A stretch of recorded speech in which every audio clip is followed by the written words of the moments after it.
નવસારી જિલ્લામાં તમામ 6 તાલુકા પંચાયતના પ્રમુખ અને ઉપપ્રમુખ નામની સત્તાવાર જાહેર કરવામાં આવી છે. નવા હોદ્દારોના નામ જાહેર થતાં તાલુકા પંચાયત કચેરી ખાતે ઉજવણીનો માહોલ જોવા મળ્યો હતો. નવસારી તાલુકા પંચાયતના પ્રમુખ તરીકે નયન પટેલ અને ઉપપ્રમુખ તરીકે સ્નેહલ પટેલની વરણી કરવામાં આવી, જ્યારે જલાલપુર તાલુકા પંચાયતના પ્રમુખ પદે કેયુર પટેલ અને ઉપપ્રમુખ પદે વિપુલ પટેલની પસંદગી કરવામાં આવી. મહિલા નેતૃત્વને પ્રાધાન્ય આપતા ગંદેવી તાલુકા પંચાયતના પ્રમુખ પદે પુષ્પાબેન પટેલ અને ઉપપ્રમુખ તરીકે મહેશ હળપતિની નિમણૂક કરવામાં આવી છે.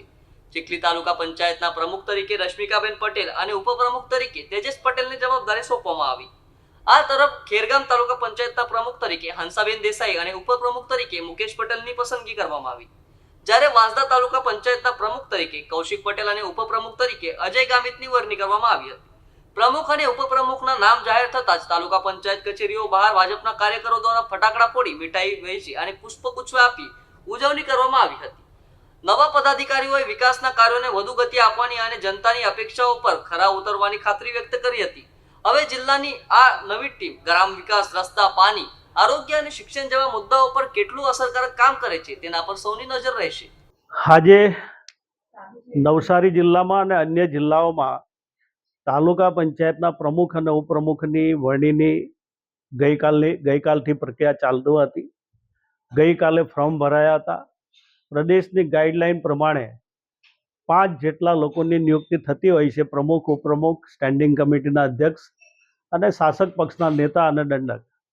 આજે નવસારી જિલ્લાની અંદર 6 તાલુકાની અંદર વિધિવત રીતે, ખૂબ સારી રીતે, આમ તો દરેક જગ્યાએ ફક્ત એક વાંસદા અને ખેરગામની અંદર થોડા કોંગ્રેસના સભ્યો ચૂંટાયેલા હતા, પણ પૂરી બહુમતી સાથે ભારતીય જનતા પાર્ટીના પ્રમુખ ઉપપ્રમુખની વરણી થઈ ગઈ છે.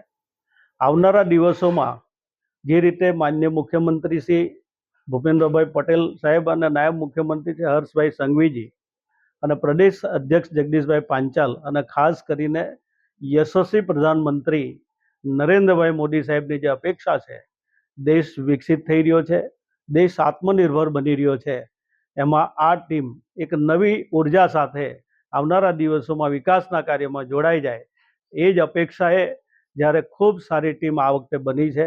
હું આશા રાખું છું કે આવનારા દિવસોમાં જે પ્રજાની અપેક્ષા છે, જે પ્રજાની સુખાકારી માટે રહી ગયેલા કામોની વાત છે, એ ચોક્કસ સાથે મળીને કરીશું. ફરીવાર જેમની વરણી થઈ છે એવા તમામ પ્રમુખ, ઉપપ્રમુખ, સ્ટેન્ડિંગ કમિટીના અધ્યક્ષ અને શાસક પક્ષના નેતા અને દંડક બધા જ લોકોને હું ખૂબ શુભકામનાઓ પાઠવું છું. ધન્યવાદ.